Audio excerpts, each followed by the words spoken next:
Festival like this is a beautiful indication of the kind of thing that I truly, truly believe in, and I think makes our society more whole and more pure. We do not take it for granted that Boulder was chosen as the first North American satellite festival.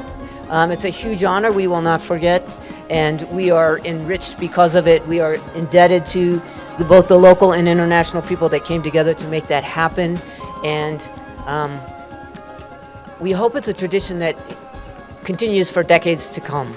Literary festivals like this one build up an environment and an ecosystem to nurture readers and to promote the business of books. They provide an invaluable forum for writers to connect with other creative people. We sit there peering into those electronic grids in front of our eyes, and it only increases the desire to see the real thing in the flesh.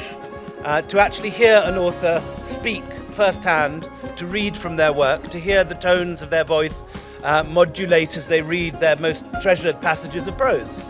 For us, it's special. This was our mothership, and it continues to be.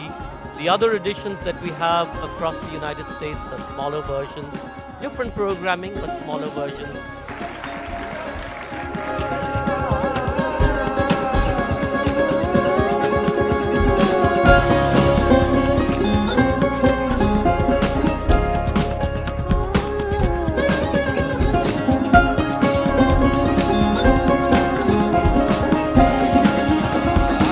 In a sense, to me, religion and art are the same thing.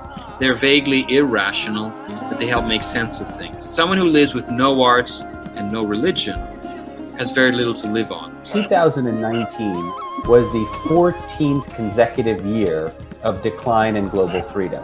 You have to think of viruses as intelligent machines, as code crackers. And like all living forms, they have to adapt to their environment. Imagination is a powerful tool. It doesn't matter which part of the world we are in our situation. Are we behind locked bars? Are we roaming freely? Independent thought and process. Our imagination allows us to soar out of any present circumstances that we find ourselves in. And that really is the power of literature and the written word. It allows us to envision a better future. It allows us to consider our past and make sense of the present. Imagination is a tool to be able to free us from the binds and the constrictions that we find ourselves locked into. We can break free. We can soar through the universe. We can rise up into the darkened night like a firefly, illuminating the world. This is what JLF Colorado hopes to bring you, something to fire your imagination.